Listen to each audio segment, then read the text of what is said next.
Hi, Team Healthy. Well, I'm glad to see that you're here with me today.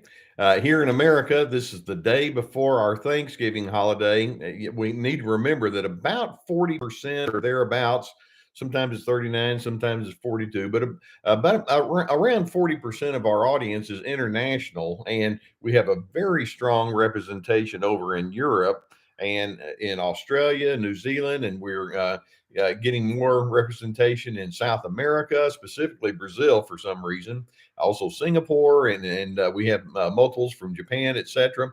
I'm so pleased to be with you. Those of you who are international, of course, we have Canada.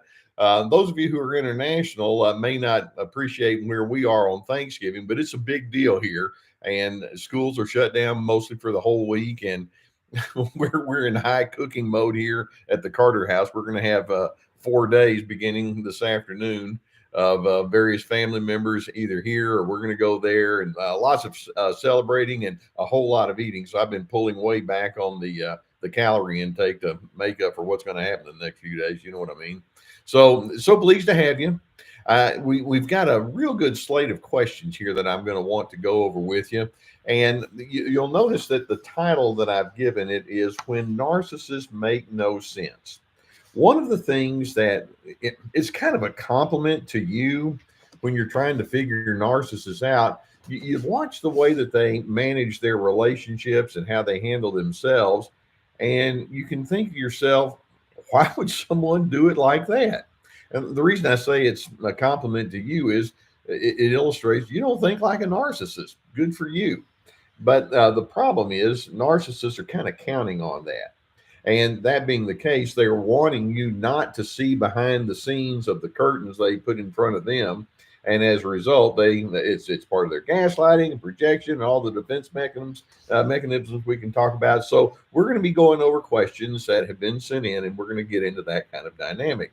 Now, if you're new to the live feed, or if you just simply haven't done so before, please know that I welcome your questions. That's how I get the material for each week's live feed, and just know that it allows me to know who you are. I get ideas for videos based on some of the questions you send in. So please send in the questions. Try not to write a novel because I can't put all of that on there with respect to the whole circumstances. But give me some questions, and then we'll pick up on them next week and the week after that. We'll just keep going.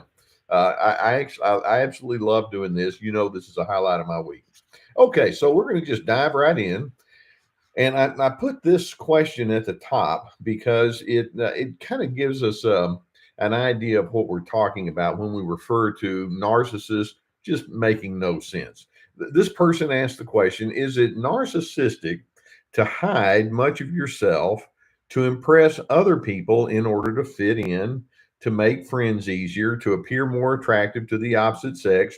Because showing the truth may be a turnoff to many, especially being vulnerable? Or is this mainly a low self-esteem issue? Now, that last portion there, is this a self-esteem issue? Yes, it's a self-esteem issue, and it's not an either or; it's a both and.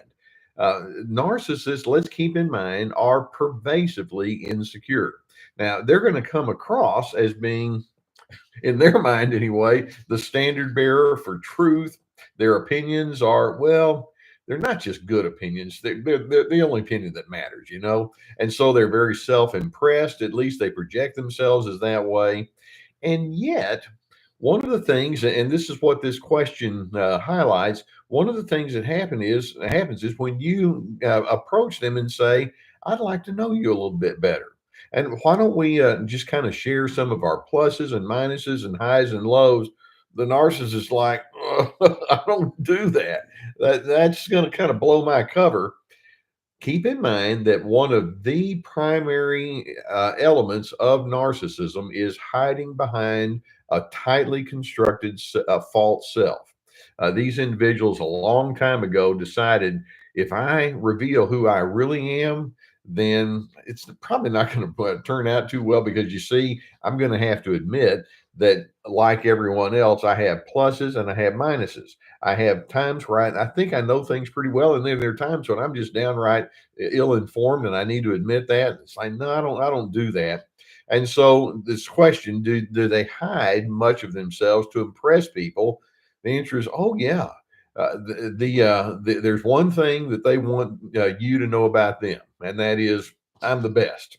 And so when they can convince you of that, then they walk away thinking this has been a great day, and I'm gonna have super relationships.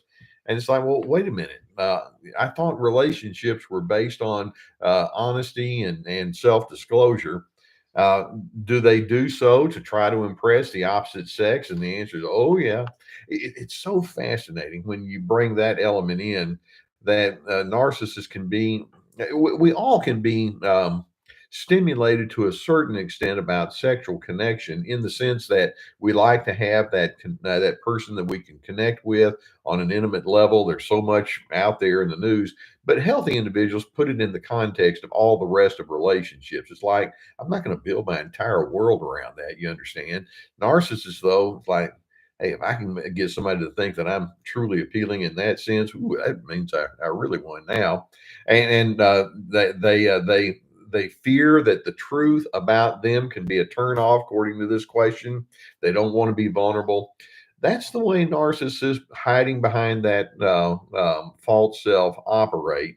And what they're doing is they're covering the fact that they carry insecurity, or even more profoundly, they carry their own pain. It's like, the world, in my estimation, could be potentially a pretty ugly place.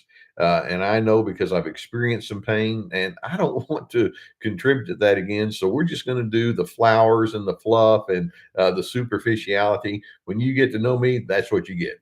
Mr. Superficiality right here. And so just know that that's where they're coming from. If you're a healthy person, obviously you want to have a certain amount of discernment and self-disclosure with other individuals. But as you get to know people and it becomes apparent that they're safe, then you want to show this is who I am. And I'm not trying to make fake pretenses, because after a while it's going to show up anyway. Narcissists don't think that way. So, is this them just trying to create a false impression, or is this a low self-esteem issue? The answer is it's both. I mean, they're just tightly wired with one another. Okay. The next question we have, and I just wonder how many of you, in fact, I have a video coming out tomorrow about how narcissists pull you into all sorts of traps when they're angry with you. How many of you have had to try to come to terms with the narcissist dysregulated anger? This is what this next question is about. This person says, Dr. C, when the narcissist in my life hurts my feelings and pours his rage onto me and gaslights me, then and the next morning I wake up and I don't want to talk to him at all. And then the question is that considered the silent treatment? I've been uh, I've been the recipient of his silent treatment for years, but is it considered the same silent treatment when I stop talking to him for what he's done? And the answer is no. They're two very, very different matters. Another of the primary ingredients of narcissism is the willingness, and that's not a strong enough word, a craving to manipulate you. And so here we have a narcissist who, in her words, pours out his rage onto me, and that's not good. Gaslights me, and when we use the word gaslight, keep in mind that it means that you're trying to create confusion in that other individual. Then the next morning, this person says, "I wake up the next day and I don't want to talk to him." Is that the silent treatment? The silent treatment, in the sense of how this is being portrayed, is a form of passive aggressive anger. So we need to take a look at what the intent is. When a person is in a passive aggressive style, let's focus on that word aggressive. It is an act of aggression against another individual. In other words, they're wanting to hold on to their sense of well being, of their sense of correctness, according to them, at your expense. And so, if it diminishes you, if it destroys you, if it makes you feel stupid, if it makes you feel like there's something dreadfully wrong with you, in their mind, it's like, this works for me. And that's the part that doesn't make sense, because why would they want to do that? Healthy individuals don't want to go into this passive aggressiveness. There's a difference when this person wakes up the next morning and says, I don't really want to be in your presence. I don't want to talk. Well, let's see. If you raged at me last night and you diminished me greatly in insults, and I'm not real sure what all went with that, but this could very naturally fall under the category of abuse. That word rage is not a minimal word. For you to say, I'm not there, that's not the same as the silent treatment. There's a difference between the narcissist passive aggressive punishment versus your sense of grief. And when you get up the next morning, you think, I don't want to be with you. There's a grieving that you're going through in that moment. There's a hurt, there's a sadness, a sense of loss. There's something that's just not right here in that relationship. And so when you pull back and you try to make sense of it, that's not the same as passive aggressive punishment. In addition, one of the things we're going to say is that silent treatment that the narcissist will do in punishing you is proactively meant to be mean. They want you to hurt.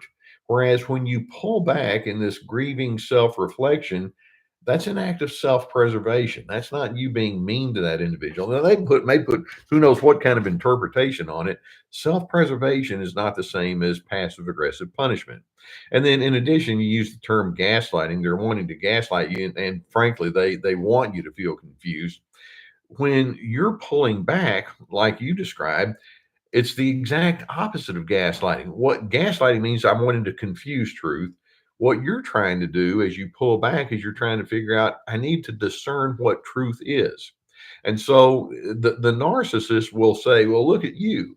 You're just punishing me with silence. And it's like, no, when you give me this awful, terrible, condescending behavior, and then when I pull back, you're trying to make it an apples to apples comparison, and it's not. And so remind yourself that that's part of their ongoing gaslighting. They want to gaslight you. In other words, am I bad? Am I wrong? Did I do something that I shouldn't have done? Am I supposed to go prepare for them a really nice breakfast? And the answer is no. It's reasonable for you to say, I need to pull back and take some time and figure a few things out and see where I'm going to go from here. And then ideally, that can actually become the beginning point for you to establish your boundaries. Boundaries means you get to define yourself and you understand who you are and why you are the way you are. And then you live into the initiatives that arise from that. So, two very, very different things. Now, the next one, a person sent in a comment, but it's a comment that is necessary for us to understand. So I'm going to read the comment and then we'll go from there.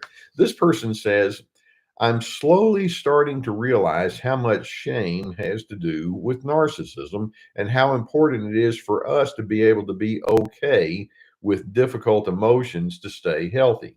Okay, great realization. The question, one of the questions that I receive fairly often is, where does this shame thing fit in with narcissists? Because what they do is they'll shame you, but are they sitting on their own shame too? Because they seem to be very smug and very condescending and very self-impressed when they're dispensing the shame. I don't understand if they're giving or if they're in their own personal shame.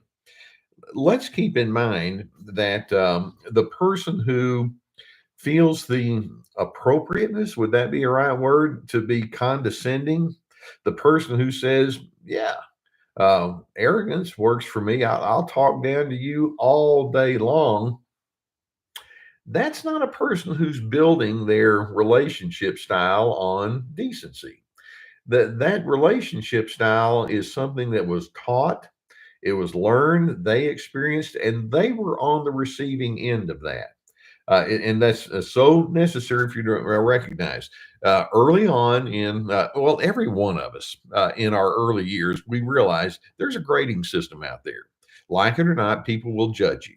Whether it's on the clothes you wear, whether it's on the grades you make on a test, whether it's certain skills that you do or do not have, you're going to be graded in some way.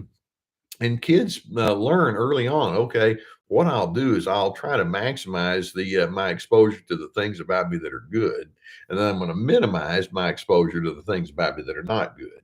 And so that's what they do. Now, Hopefully, as you age, you can learn to grow out of that comparative, judgmental kind of thinking. And you can say, the best thing that I can do is learn to accept myself as I am. I'm a mixed bag. I have pluses and minuses in a wide array of circumstances. And then you want to do that to other individuals. Narcissists don't get to that kind of insight. It's like, okay, this is a judgmental, grading world that I live in. And I do not like being on the receiving end of some sort of judgment or grade system that's going to be unflattering to me. So, my solution is I will dispense the shame that I don't want to have to come to terms with inside myself. And so, rather than asking the question, what does wisdom say? What they'll do is they'll think, what does winning require? Okay, and that's different because you see, in my world, I would hope winning is not the goal in relationships. Connecting and blending and harmonizing and those kinds of ingredients, that's the goal. But narcissists is like, well, if there are judgments and there are people that are going to be excellent and mediocre and then terrible, put me on the excellent rung up there, and I'm just going to shame you left and right. And see, that becomes my reminder of how wonderful I am. And so when you are on the receiving end of this, again, this makes no sense. Why would one human being feel the need to belittle others to build themselves up? You remember, I just had this very recent video that said this one pattern is the centerpiece for narcissism, and it's diminishing others in order to elevate oneself. And you can see that there are so many illustrations of how that plays out. And so this person says, I'm starting to realize how much shame plays into this. What they're doing is they're pushing it onto you because they don't know how to deal with their own internal shame inside themselves. And the more you're able to see it and understand the dynamic there, then when they come at you with this false bravado, I'm hoping rather than think, well, I have to correct them or I have to defend myself, I'm hoping you can think, I see through it. And if you think that that means that you've pronounced me to be a terrible person, I'm going to go away and start crying and shaking my boots. Nah, I don't think I'm going to do that today.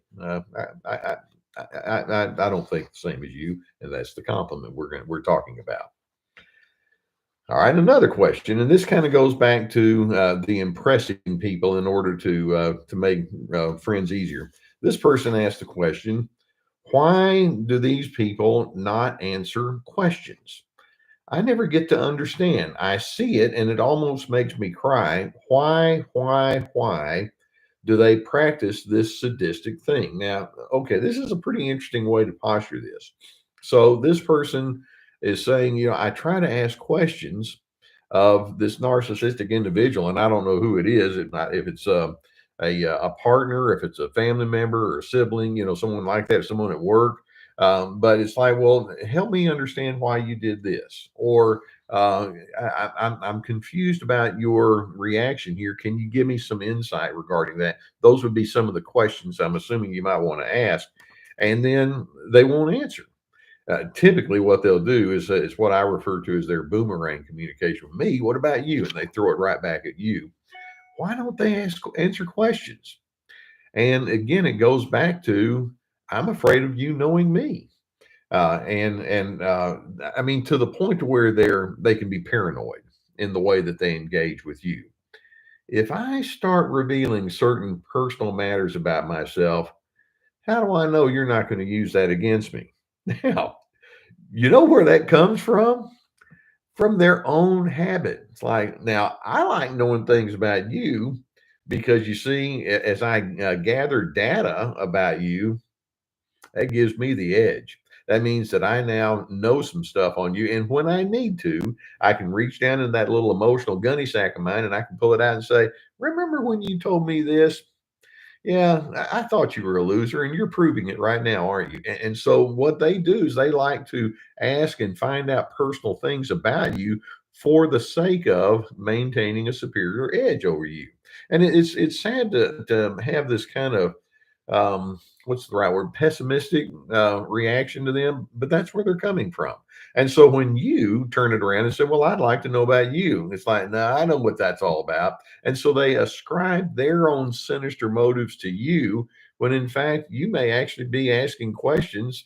First of all, it may just be of a simple kind of nature. Hey, when are you going to get home tonight? Something like that. Or it could be something more of a personal revelation message, a question. It's like, no, you're trying to control me, and I'm not going to let that do that. And so when they won't ask questions, in their mind, there's all sorts of projection going on toward you. They're ascribing motives to you that actually they carry on the inside of themselves. And again, let's keep in mind the whole point of gaslighting, which is what they do extraordinaire, is to keep you confused. Because when it's like, I don't feel like I need to talk to you about who I am, what they're wanting you to think is, oh, well, maybe I was inappropriate. I didn't mean to be rude. So they want you to think that way. And you don't have to take that. Just see where they're coming from. Now we have a spin-off of this. The next question, this person says, I have a narcissist who likes to pretend to have empathy and then gathers information, getting what appears to be concern or giving what appears to be concern. But later he weaponizes with that information. And then the question is, how can we tell the difference between real empathy and cognitive empathy without seeming too cynical? Okay. And by the way, cynicism means that you have an undue presence of pessimism. Okay. Um, let's keep in mind when you ask, how do you know, how do you tell the difference between healthy versus unhealthy empathy? Uh, the healthy form of empathy is intended to become a connecting kind of tool. For example, if you tell me that you were going to go to an event and it got canceled, and now you're not real sure what's going to happen that day, I can say, well, you can try this, you can do that. And that is just me telling you what to do. Or I can take what you told me and I can pick up on the fact you seem pretty disappointed. Tell me about what that was all about. And as I get to know you, I can learn how to understand your reactions better. Or it may be you'll say, well, I was going to do this event, but I wound up not doing it. And you may seem to be relieved. As I learn who you are and why you feel what you feel, then I can be that much more loving and kind and harmonizing with you as you and I engage with one another. That's the reason that we provide empathy. It's a very positive tool to allow for that bridge to be built from one person's heart to another. Narcissists are not at all concerned about building bridges to the heart because they don't have a whole lot of heart to start with on the inside. Again, let's keep in mind that these people think competitively. So when they say, "Oh, I can tell that must have been very upsetting for you," they're thinking, "The more I know about you and your emotional origins, somewhere down the road, I'm going to be able to say, well, I know that you hate it when people are down on you. That's why you just can't listen to me." I mean, they'll turn it around and make it all about you. And so when narcissists give the appearance of being empathetic, then basically what they're doing is they're trying to figure out what's the dirt that I can find on you, and then how might I use it against you. Now, it may be that it will take a little bit of time for that pattern to reveal itself, because at first, when that narcissistic person seems to be interested, and then later on they come back and say, "Oh, how did that go?" Or "Tell me more about that." Or "Yesterday you mentioned this, and so I'm just kind of wondering, are you okay?" I mean, they can keep up the act for a while, but it's in the moments of conflict, and that's when this tends to come out. In the moments of conflict, that you're going to then hear the sincerity or lack of.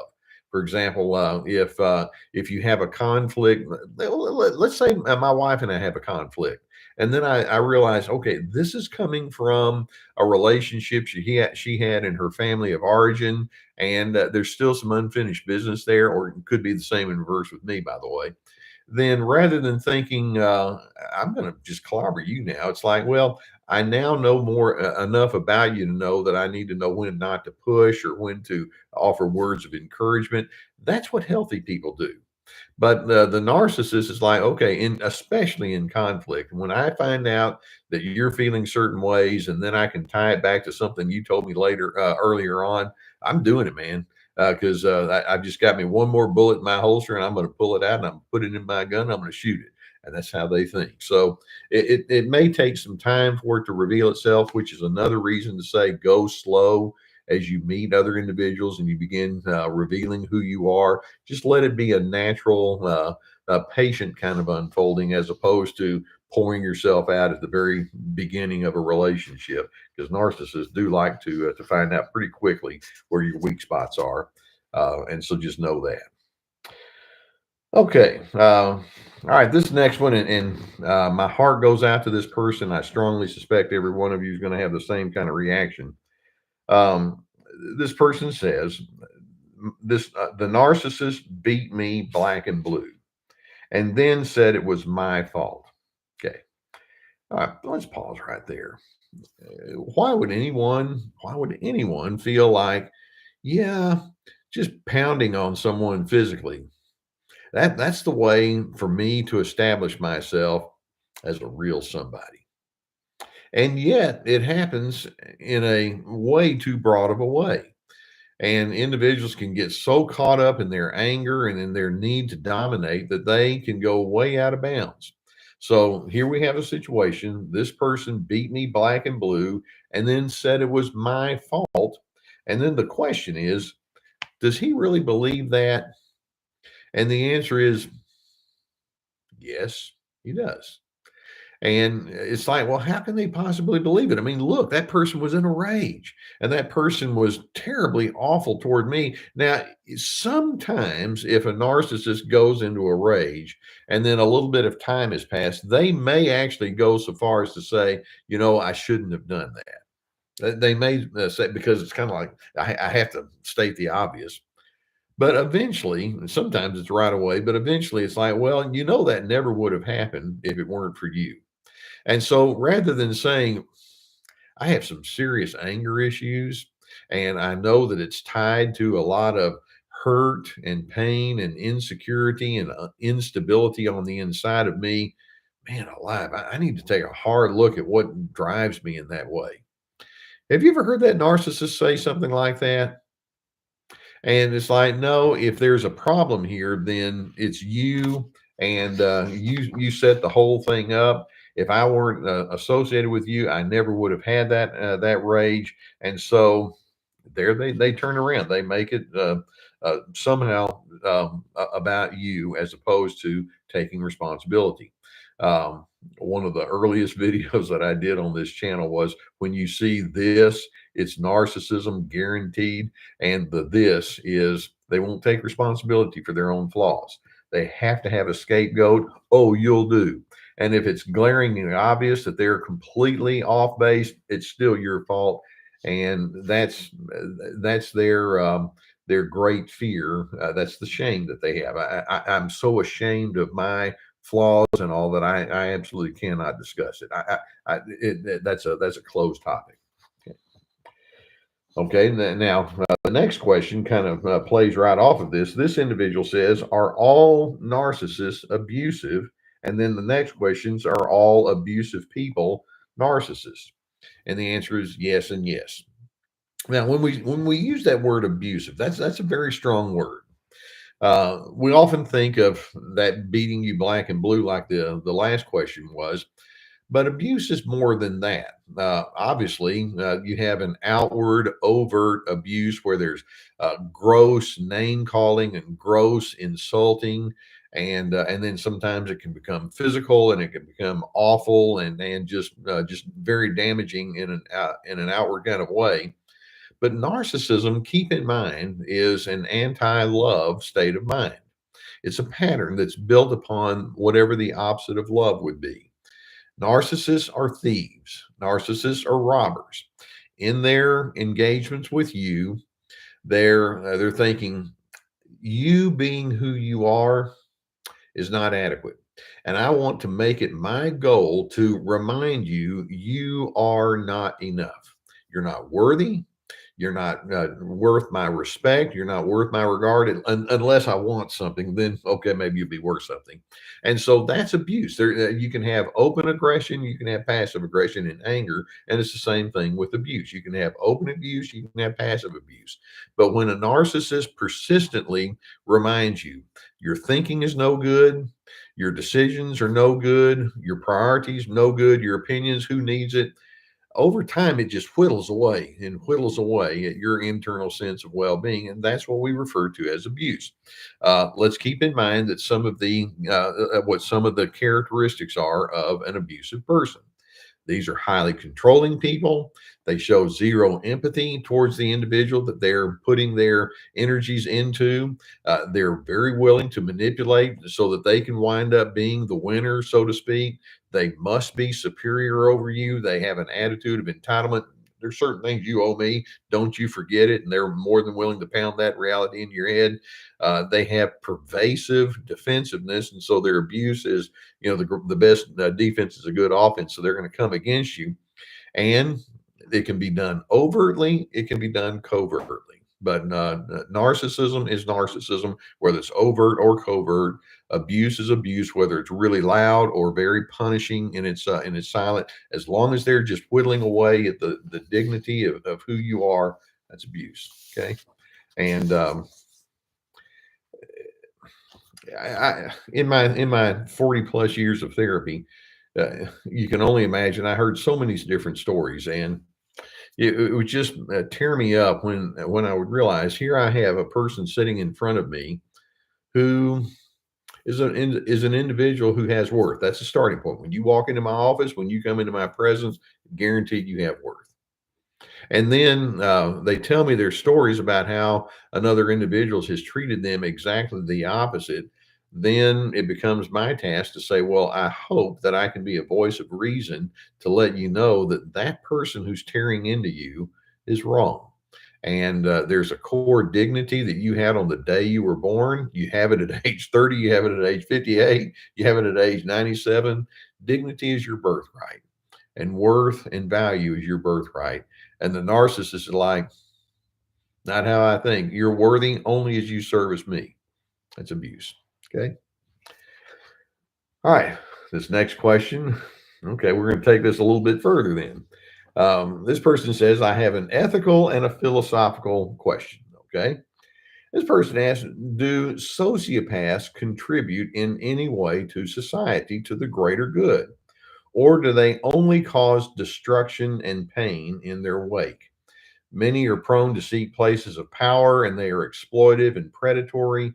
How can we live alongside these people when they're out to get us in some manner? This is a really interesting question. And that is, do narcissists contribute, or sociopaths, which is a form of narcissism, do they contribute in any way to society? And the answer is, yeah, they can.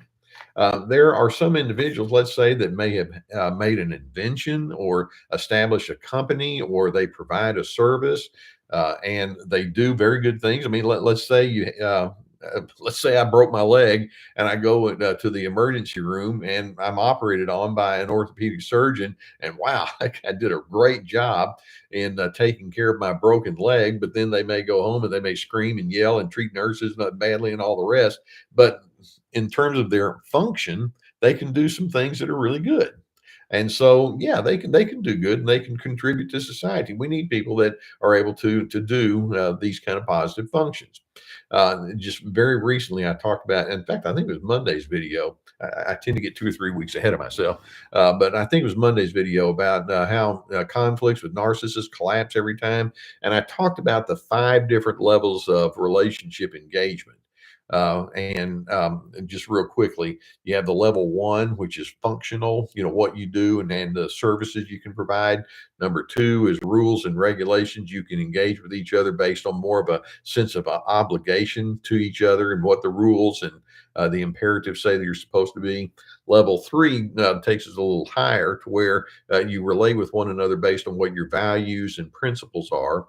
Level 4, you go into the place of empathy, and you truly try to know that individual in a meaningful way. And then level 5 is you lay down your ego, and you become truly a servant to another individual, saying, if you need some help, I'm here all the way. I'm going to be your ultimate safe person.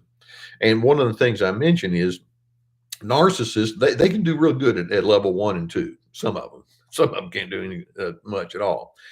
So they can do the functions, they can fulfill their obligations, and in many cases that can be good.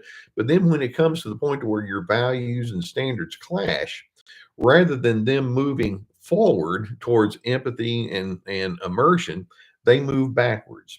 And they more or less say, well, you need to understand what your function is, and you need to understand what your duties and obligations are, period. And so they don't really respond to conflicts well. And as a result, they tend not to make good relationship partners. So, yes, on the functional and on the obligatory nature, they can actually do good. But then when it comes to the relational side, a whole different pattern is missing in the empathy and the immersion. So, how can you live alongside these people when they are out to get us in some manner? Stay functional. If you figure that out, don't go any higher than that, and then realize this is not somebody that I can engage with on a personal level. Maybe they know computers really well, or maybe they know how to do handyman chores or things like that. And I'll stay functional with them. But then when it comes to anything beyond that, I'm going to adjust my expectations accordingly. Great question. Now, another question, and this is one I receive fairly often. And this one is, do narcissists recognize each other? Okay. What do you think? Do narcissists recognize each other? The key to answering that question is the each other part. Now, every now and then, a narcissist will take delight in saying, "Yeah, I'm a narcissist." In fact, I'll tell everybody, what do you want to know about a narcissist? And some of them go on YouTube and they kind of have this. Well, as a narcissist, kind of like a thief. As a thief, I'll tell you how not to rob that bank because this is what they're doing. And so, as a narcissist, I'll tell you how to deal with narcissists. But to me, that I'm not going to give those folks the time of day. It's phony baloney. But some narcissists take delight in saying, "Yeah, that's me." Most of them, though, it's like, I think if you use that word narcissist, at least with me, you're calling me a dirty name, aren't you? And so they don't like it. Now, so when you ask, do narcissists see each other or recognize each other, it's like, I recognize you as being selfish, and I recognize you as being controlling and manipulative.